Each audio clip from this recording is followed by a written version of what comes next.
Well, on the screen behind me, you see an old school VCR remote control. Everybody know what a VCR is? How many of you do not know what a VCR is? A few of you maybe, yeah, exactly.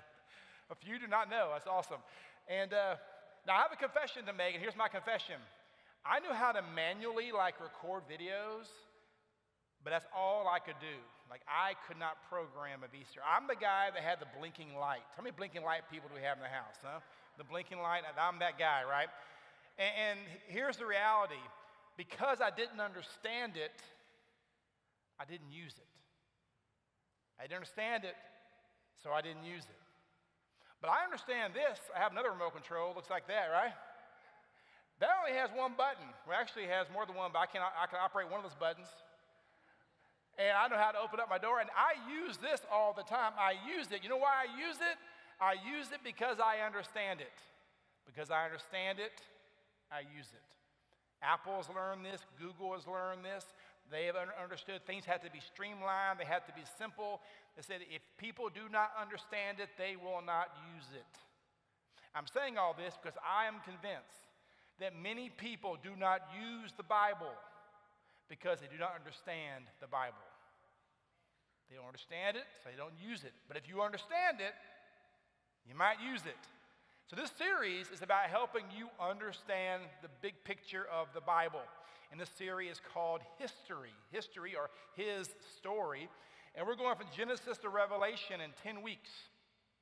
So this summer, we're on a road trip.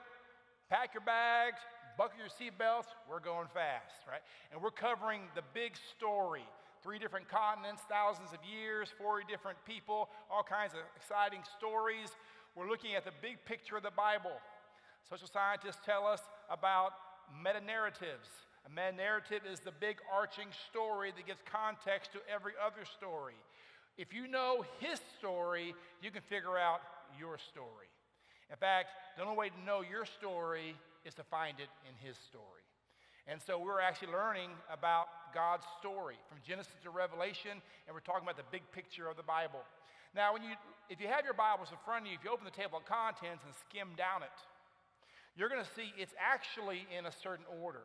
There are different ways you can view the Bible, and one way is in literary order, a literary overview by genre, right? And that's how your books in the Bible are put in the Bible. They're not in there chronologically, all of them. In the Old Testament, for example, you have 5 books of law, then you have these 12 books of history we're going to start on today, 5 books of poetry, and you have these 17 books of prophecy, for example. The law section does cover some history, then it moves into the history. So for the first 17 books of the Old Testament, you have movement in the story, progression in the story of God. You say, what about the remaining 22 books? And those remaining books of poetry and prophecy, they're supplemental.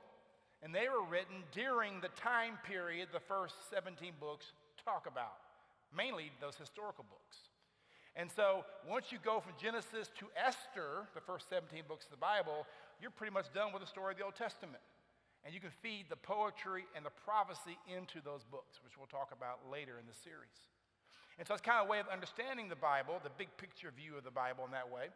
Today we're actually going to start the more historical section. We've been covering Genesis through Deuteronomy. We've covered the law, which has history, but now we're definitely getting into more of the history books today. Another way of looking at the Bible is an historical overview. Not literary, but historical overview. And on the screen behind me, you see the entire Bible in one snapshot. You have every book in the Bible. The Bible is not one book, it's 66 books. Old, New Testament. Everything you see on the screen that's yellow is a Bible book, and everything you see is blue is the movement and progression of the storyline, the key events. We've already covered so far in this series creation, basically through, let's hit the next one there, let's see. Creation through the wanderings. We've already kind of covered that time period, and we covered Genesis basically through Deuteronomy. And so we covered a big chunk, thousands of years of time. Today we're going to talk about basically conquest through the compromise time period, and that's Joshua, Judges, and Ruth. And within 2 weeks, we're going to actually leave the Old Testament. We're about to cover all this middle section over the next 2 weeks, which actually will go pretty quickly. Another way of thinking about the Bible is different eras of history. And there are 9 different ones, they're big ones. We already talked about creation, which is creation, fall, redemption, and restoration with Abraham and the patriarchs. God begins a process of bringing us Messiah through the patriarchs. And then you have Deuteronomy, you have Exodus through Deuteronomy, which talks about the exodus out of slavery. So patriarchs getting enslaved, now they're getting out of slavery. Moses gives them the law and directs them toward the promised land. And so that's where we left last time, kind of leaving this wandering period going toward the promised land. And so people ask sometimes, why do we have to learn all these stories? Well, 1 Corinthians 10:11 says these things happened to them as examples and were written down as warnings for us. In other words, the reason we have the Old Testament stories is they are examples and warnings for us. They're written down, we might learn from them. So today, everyone needs to learn from the story we're about to hear, the stories. Learn from them. It's wise to learn from your own experiences. It's wiser to learn from the experiences of others. Don't go through it unless you have to. And we're going to learn from other people's experiences. That's why we do all this. You see a map on the screen. This is kind of where we've been. They were in Egyptian slavery. Well, first the patriarchs started actually in the promised land, ended up in slavery in Egypt, went around the Sinai Peninsula, got the law, wandered around there for a while, and now at the very top on the right, you see a little arrow up there. They've gone around now that red path, and they're going above the Dead Sea area and about to cross over into the promised land God had promised them 700 years earlier to Abraham. It's been 7 centuries since they've been out, since that promise was given to Abraham a long time ago. So we'll start with Joshua. Joshua is the book of conquest. It's all about conquest, and God promised them this land, and Yeshua is the Hebrew word. Joshua means Yahweh is salvation. Joshua is born as a slave. He will become a conqueror. A slave in Egypt becomes a conqueror in Canaan. And Abraham was promised this land, and now we're going to see it actually come back in their possession during the time of Joshua. And so chapters 1 through 5 is a crossing of the Jordan River, and they're there on the edge of the promised land. They're about to cross over the Jordan River into the promised land. Joshua 1:1, after the death of Moses, the servant of the Lord said to Joshua, Moses, my servant, is dead. Now then, you and all these people, get ready to cross the Jordan River into the land I'm about to give to them, to the Israelites.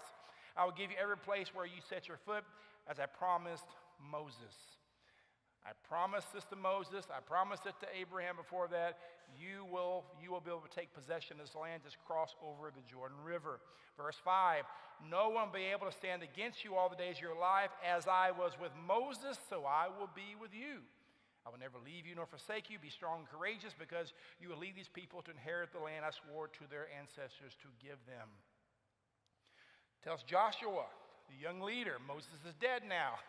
How would you like to fill Moses' shoes or sandals? No one wants to do that. Joshua's nervous. What does he tell him? As I was with Moses, so I'll be with you. Now, if I was Joshua, I'd say, what do you mean by that? Like 10 plagues with me? Parting the Red Sea with me, right? Manna from heaven, water from rock with me. Is that what you mean? Let me tell you something. Let me give you something. As God was with people back then, he'll be with you. He'll be with you. It's not always the same power, but it's always the same presence. God will be with you as he was with Moses. Verse 7, be strong and courageous, very courageous. Be careful to obey all the law my servant gave you, my servant Moses gave you. Do not turn from it from the right or to the left, that you may be successful wherever you go. Keep this book of law always on your lips, meditate on it day and night, so you may be careful to do everything written in it. Then you'll be prosperous and successful. He says, obey the law and you will be successful. What he's not saying is that if you follow God, you'll never have problems. What he is saying, if you follow God, it is the way to effective living. It's like you tell your kids, right? Make good decisions. Make the right choices. Why? That is a pathway to the best life possible. That's what he's saying here. Follow the way of God. It is the successful way. It is the prosperous way. It is the effective way to live your life. God's way is the preferred path. Follow it. Verse 9, have I not commanded you, be strong and courageous? For a third time, he says, be strong and courageous. Do not be afraid. Do not be discouraged, for the Lord your God will be with you wherever you go. They've been out of this land for 700 years. And it says it's time to now go into the land. I've already given it to you. You just have to go and take it. Do you know that God gives us things oftentimes, and we go, why don't I have it? Here's why you don't have it. You haven't taken it. He's given them the land. They had to go now take possession of the land he had given them. So I ask you today, where is God calling you? What new territory is God calling you toward? A new job, a new ministry, a new project, a new career, a new position, a new relationship. Where is God calling you today? A new direction in your life.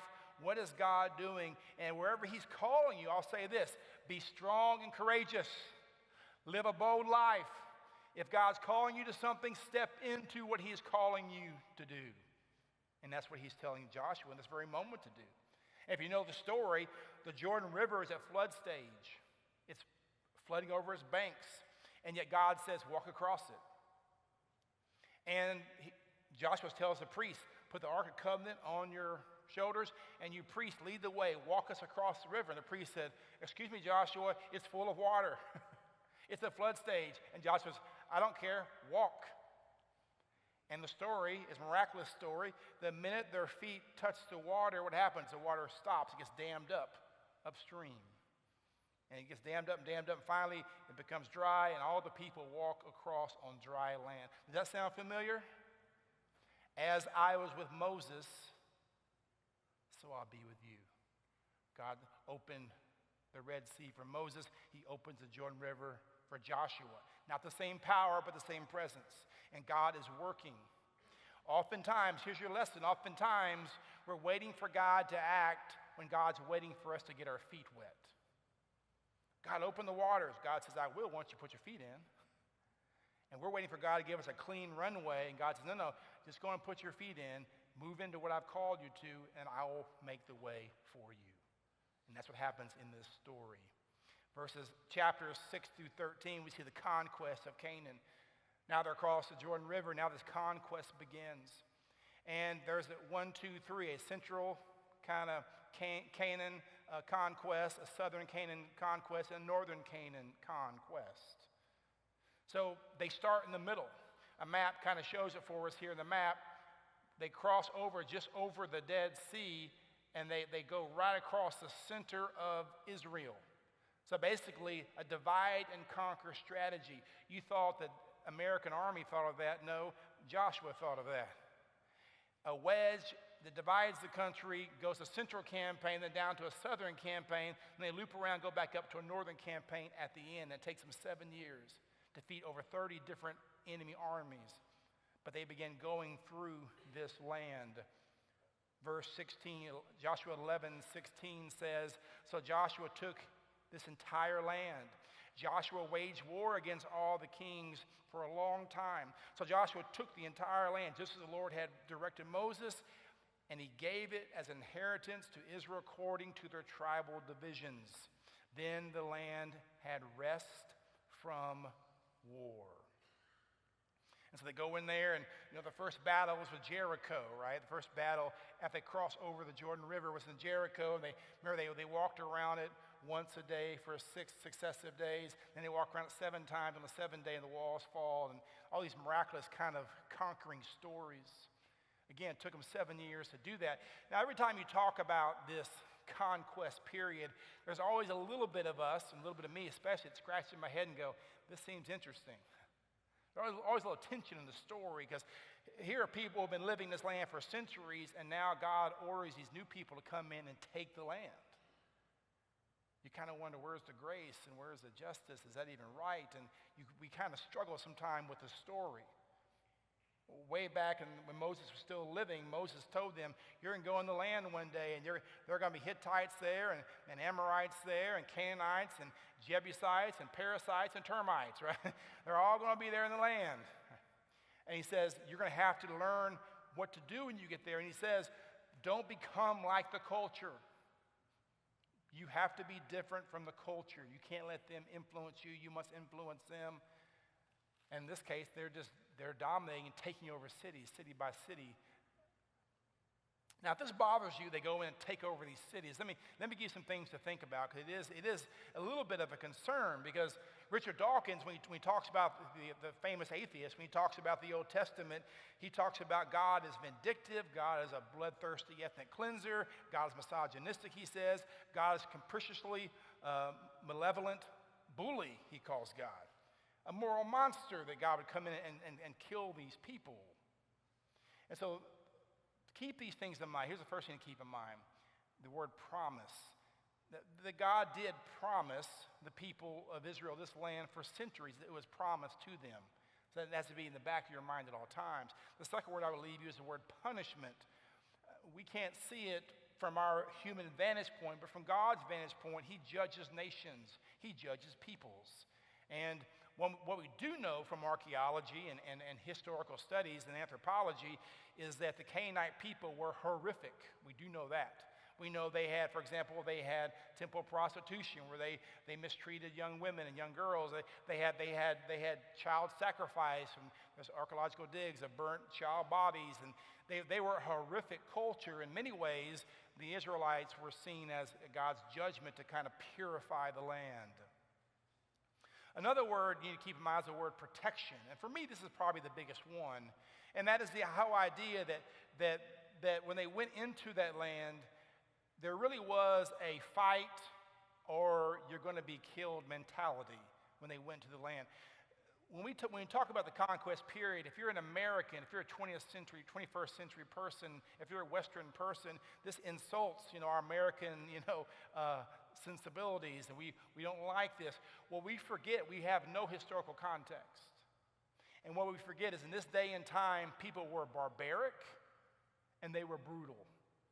We don't realize that. That was how everyone was in that day and time.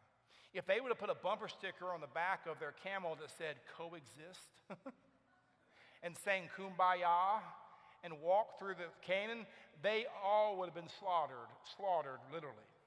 Literally. There was no way for them to coexist. They would have been taken out. And we have a God who meets us where we are. Are you thankful God meets you where you are? I am too. And we forget he also met them where they were. Where? Barbaric, brutal people. He met them where they were. He met them in their context and how they operated. And he had to work with what he had, not necessarily everything that he wanted. And what really helps me is Deuteronomy 20, verse 10, where Moses himself says, when you march up to attack a city, make its people an offer of peace. This passage here, this clear command from Moses before he died says, when you go in the land, you don't have to slaughter everyone. He said the goal is to be peaceful. Remember, one of the reasons they went around Jericho so many times, they were trying to give warnings. We're here. We want to be in this land. And they didn't want them in the land. They were trying to coexist. They're trying to offer peace offerings. They're trying to say, hey, we're here to serve Yahweh. A peace offering does two things. It offers peace with one another, but it's a peace offering to Yahweh. It connects them to God. But they refuse God and they refuse peace. And so there's a lot of battle because of that reality. And we don't also need to realize that some of these battles that they had were not offensive, they were defensive. They were in the land, they were attacked. And so, but with all this in mind, with the idea they're going in with peace, wanting to actually settle in the land, but stay somewhat separate, there had to be a lot of conquest in the process because they were not welcomed in that brutal culture. And so we had this period of conquest. And it takes place over about 7 years, these 30 different campaigns. But the book of Joshua covers 25 years. You say, what about the rest of the 18 years? We have 18 years gap. Well, that's chapters 13 through 24, and that's the settlement of Canaan. And so they start settling in Canaan.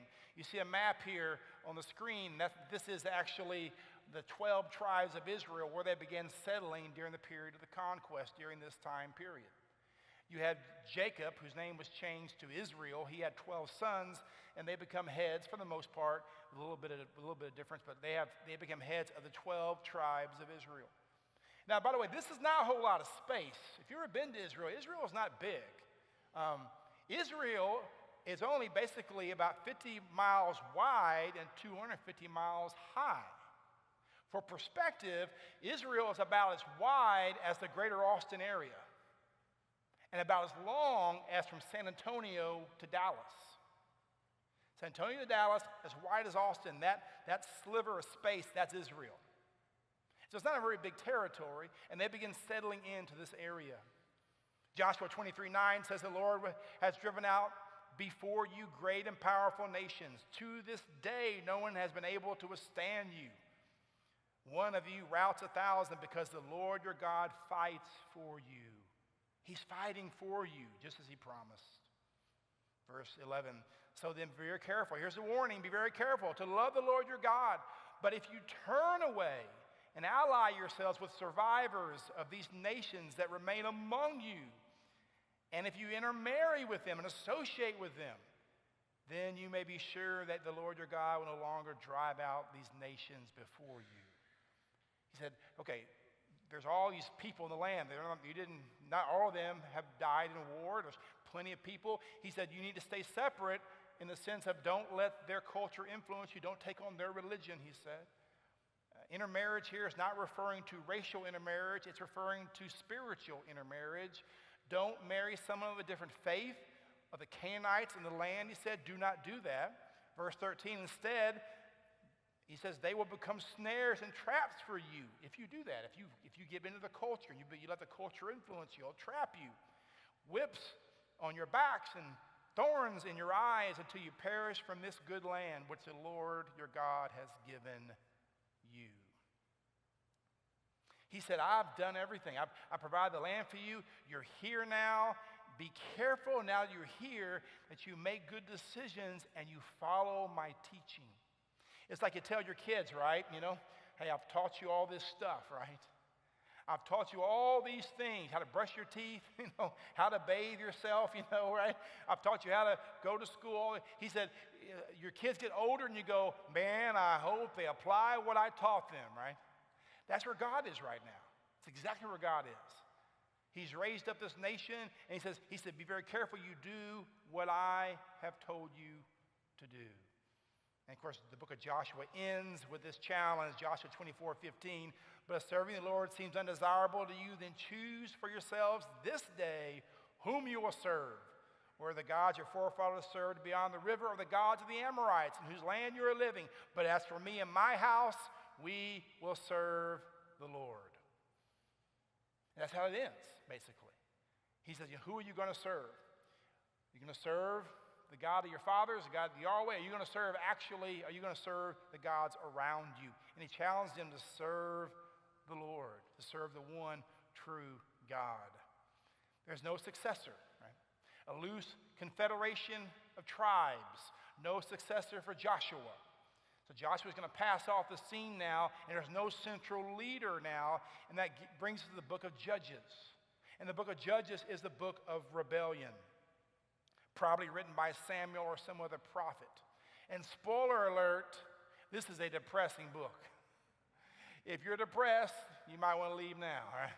This is a rough book. If Joshua is about conquest, Judges is about compromise and corruption. If Joshua is about conquering over, Judges is about being conquered by and being taken over. Now, when you think of a judge, you might think of somebody wearing a black robe with a gavel in their hand. But the Hebrew word for judge had the idea, yes, of a legal decision maker, but beyond that, there are political military leaders. There are deliverers, there are rulers, there are saviors. Think of a combination between General Patton and Judge Judy, right? that was a judge. And that's kind of what they did. The very first verse in the book of Judges says, Judges 1:1, after the death of Joshua, the Israelites asked the Lord, who will be the first to go up and fight for us against the Canaanites? The very first verse of the book says, we're going to follow God. We're going to ask God. And we have no leader. Who's going to lead us? We're going to follow God, but we have no leader. The very last verse in the book of Judges, chapter 25, verse 25 says, in those days there was no king in Israel. Everyone did what was right in their own eyes. We have no leader, and now we're following ourselves, not God. It begins with we're following God, but we have no leader. It ends with we're following ourselves, and we still have no leader. We're doing what's right in our own eyes. And so if you go through this book and you look at it, chapters 1 through 3 is the compromise of not being a distinct and holy people. Joshua passes off the scene. They're already starting to compromise. Moses had said, stay separate, live among them, but don't let them influence you. And now they're influencing, they're intermarrying with people of other religions and false gods. They're worshiping false gods. They're Canaanite strongholds and pockets of resistance throughout the area. And just like we tell our kids, hey, watch out who you hang out with. Why do you tell your kids that? You tell them that because if they hang out with the wrong people, they're going to start being influenced by the wrong voices. Exactly what happens here. And that's why you're at about a 400 period of dark ages in Israel's history. In Judges chapter 2, there's kind of progression. We're going to read through a passage here together. There's a progression. There's key words in this passage. You're going to see kind of progression of kind of a microcosm of the book of Judges. Judges 2:10 says, another generation grew up who knew neither the Lord nor what he had done for Israel. By the way, that's a sad testimony. A generation grew up who did not know about the Red Sea parting, did not know about manna from heaven, did not know about parting the Jordan River, did not know about the conquest. A whole generation grew up who did not know God. This is a warning for every parent in here. Your kids need to learn about Jesus. They have to know who Jesus is. A whole generation grew up who did not know what God had done for them. And consequently, verse 11, then the Israelites did evil in the eyes of the Lord. They didn't know God. They began doing evil in the eyes of the Lord and served Baals. That's a false god of the Canaanites. They forsook the Lord, the God of their ancestors who had bought them out of slavery. They followed and worshiped various gods of the peoples around them. They aroused the Lord's anger because they forsook him and served Baal and Ashtoreth. And so they were serving these false gods around them. Verse 14, in his anger against Israel, the Lord gave them into the hands of raiders and who plundered them, it says. He sold them into the hands of their enemies all around, whom they were no longer able to resist. Whenever Israel went out to fight, the hand of the Lord was against them to defeat them, just as he had sworn to them. They were in great distress. Then, because they were in distress, the Lord raised up judges who saved them out of the hands of these raiders. And so they're sinning. God allows these raiders, these other nations to take over them. They call out in distress, and he raises a judge to deliver them, or multiple judges over a period of time. And verse 17 says, yet they would not listen to their judges, but prostituted themselves out to other gods and worshiped them. They quickly turned from the ways of their ancestors who had been obedient to the Lord's commands.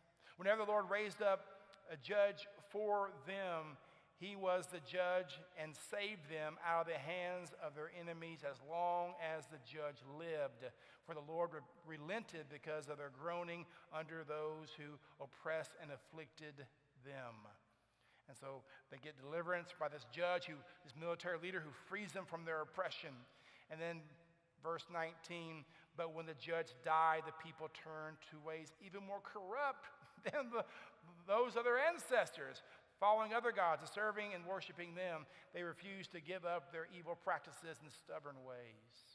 Man, what you see here in this one passage, a microcosm, the entire book of Judges, you see in chapters 3 through 16, the cycles of the judges. And you're going to see 7 cycles. 7 cycles that have 5 component parts, and here they are. The first part is sin, right? And we read it a while ago. Israel sins. They turn away from their God. Number 2 is servitude. God disciplines Israel by allowing a neighboring country to defeat them militarily. And so it was some neighboring country. It might be the Philistines. It might be the Moabites. Some group, and the Amorites would come in, and God would allow them, as you read a while ago, raiders to come in and get their attention. In the days of Joshua, God was fighting for them. In the days of the judges, God's fighting against them. And then supplication. Israel repents and cries out to God for deliverance. Remember, they were in great distress. They were groaning. We read that. And they call out to God for help. And then there's salvation. God raises up a judge to deliver them from bondage. He raised up a Gideon, a Deborah, a Samson, who delivers them from this bondage. This judge fights for them and frees them and rules them. And then you have silence. God frees the land from military oppression for the remainder of that judge's life. This is the cycle. You see it 7 times in the book of Judges. And I'm curious, where are you? As you look at these 5 components of this cycle in Judges, where do you fall in this? The first century Greek biographer Plutarch said, history repeats itself. Here's the question. It repeated 7 times in the 400 years of the Judges, and I submit to you, this cycle is still happening today. Have you been there where you do some sin, you get involved in sin, then you are having fun, and you can choose your kicks, but you cannot choose your kickbacks. And now you have kickbacks, you have consequences, you have bondage, maybe addiction, some kind of servitude, that sin has a hold of you now. You call out for salvation, for deliverance and supplication. God help me. And then God delivers you, maybe from a compulsion or a problem or some issue. And then once he delivers you from that, there's a salvation kind of time, and then there's silence, and then until it happens all over again, right? Until it happens all over again. So look once again at this cycle. Look at this. And this is how we live our life. And whenever you look at this, you might say, how in the world could they allow themselves to repeat the same mistake over and over again? How could they do this? And my question to you is, that's correct. How can we do this? Because don't we do it too? I mean, we do the same thing they do. We know better, right? I know better than to grab that donut, you know what I'm saying? And once I start giving the donuts, all of a sudden now I'm starting to expand, right? And I call out for help, right? And and the gym saves me, and God, and then things are okay for a while until I pick up another donut, you know what I'm saying? And that's a very simple example, but there are more serious examples, and you know what I'm talking about. Your struggle. This is a great story for us. It's a great contrast. Joshua was about conquest, but Judges is about compromise and corruption. What happens to us, how we get stuck in these cycles whenever we say no to Jesus. And so if you look at your table, you look on your outline, if you have the app open in front of you, or you download the PDF from our website, you see this table here. And this is a great tool. We have a lot of tools in your outline if you download those on the app or on our PDF on the website. If you download these, you'll have great tools. This is a great tool to have open. I still use this tool. I developed it years ago. I use it whenever I'm actually reading the book of Judges. It reminds me where I am in the book, who the oppressors are, who the judge is, the time period. It gives me context. There are 13 judges over this close to 400 years that actually helped deliver them. Gideon, Samson, Deborah, and many, many others. We talk about ups and downs, but really we should be thinking about cycles. Where are you in these cycles? Because we will follow that. In chapter 17 through 21, we have the corruption of the people. The corruption of the people. And basically, for the rest of the book of Judges, you have example after example and consequence after consequence of them saying no to God. Even with the Levites, the spiritual leaders were corrupt. And the book of Judges ends when Judges 21:25. In those days, there was no king in Israel. Everyone did what was right in his own eyes. And that is America. And that's why you have so much chaos and conflict. There is no overarching meta-narrative, no overarching story we're all following. Everyone's following their own stories, and they're doing what's right through their own eyes. This is what I think. This is my perspective. This is what I feel about this. And we've lost a sense of what does God say.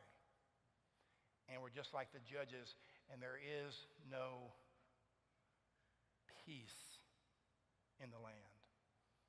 Man, there is no king, and they so much want a king.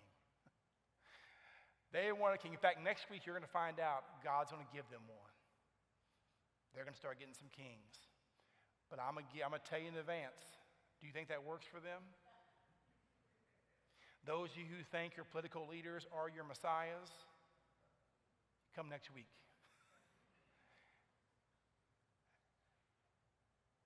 They already had a king.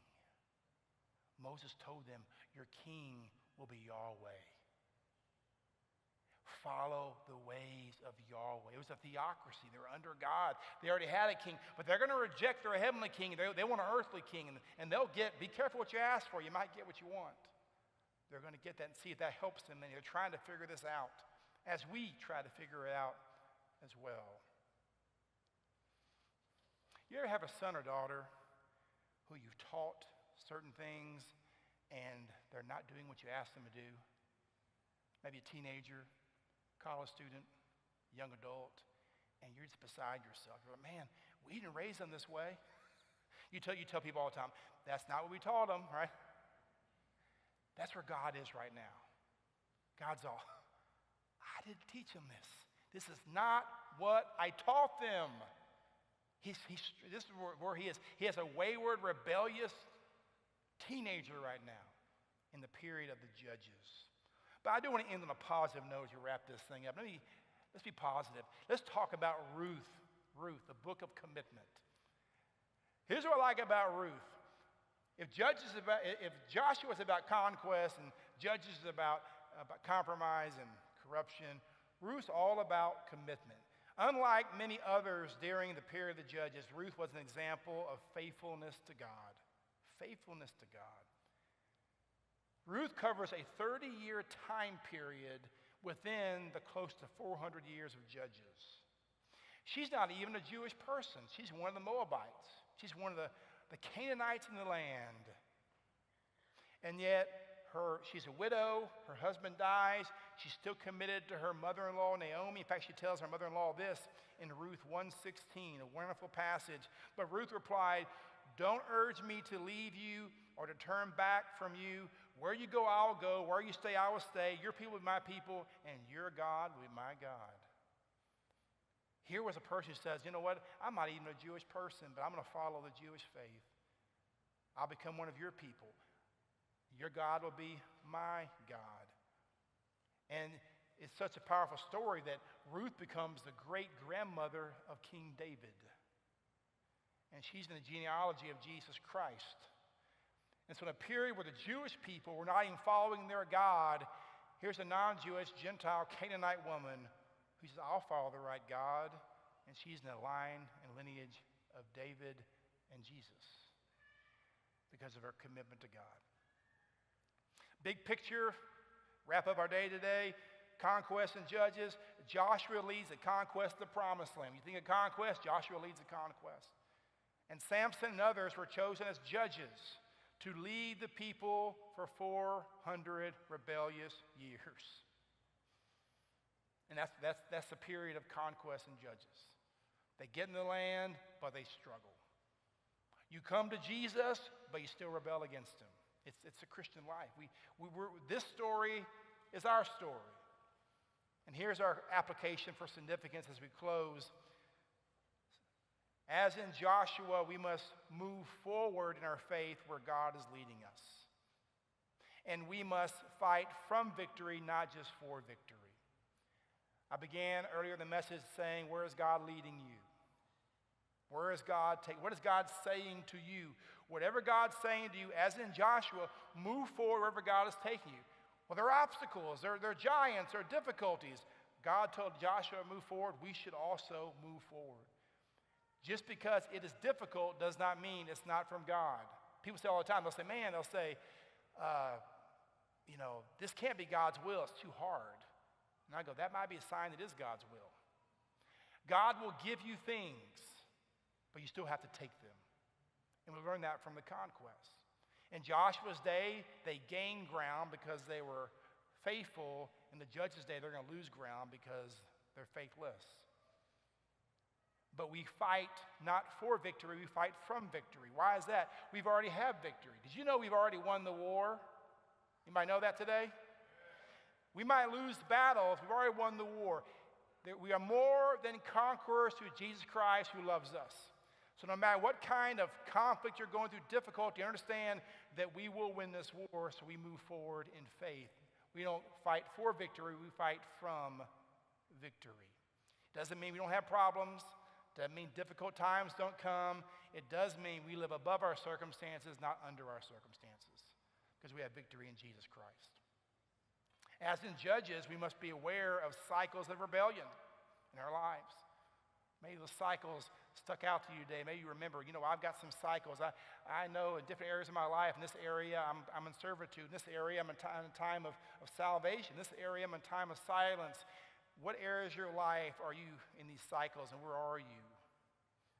And then, as in Ruth, we must remember that no matter how bad it gets, there are always those who remain faithful. Can I encourage you with that today? Can we leave on an encouraging note? You might think you're the only Christian in your workplace, only Christian in your neighborhood, only Christian wherever you find yourself. I want you to know, in fact, for a second, for like 5 seconds, just look around the room. Will you do that? Everybody look around the room. And say this: I am not alone. No matter how dark it gets. No, you don't have to keep repeating me. But you can if you want to.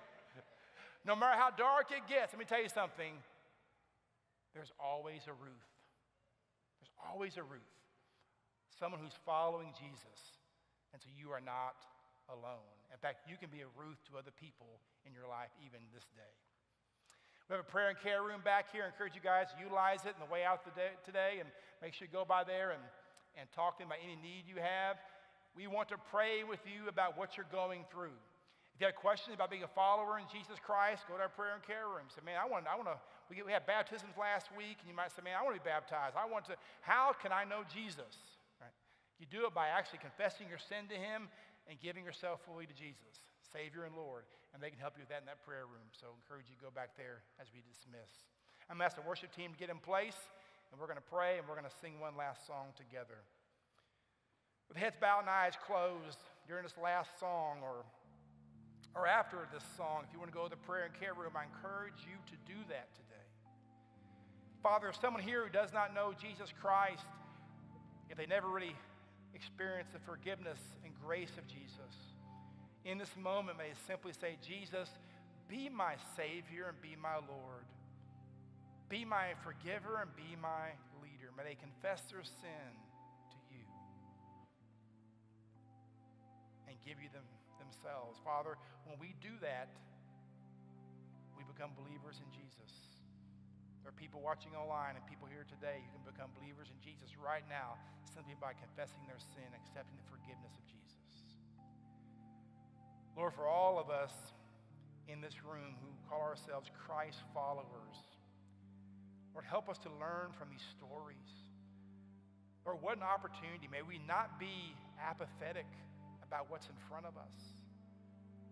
Centuries of stories. May we be wise and learn from the examples that are before us. What happens when we faithfully follow you and experience conquest? What happens when we have compromise and we experience a loss of ground and servitude and bondage? I pray today, Lord, that we would follow Jesus. Can we all just recommit today to follow him? To follow and move forward wherever he's leading us into new territory and new ground. Lord, we all have rebel hearts. Lord, we surrender our rebel hearts to you this day. We give them over to you. May we surrender rebellion and take up lordship and submission to follow after you. May we be like Ruth, who was a bright spot in a dark time, faithful. And that's our commitment today. In Jesus' name we pray.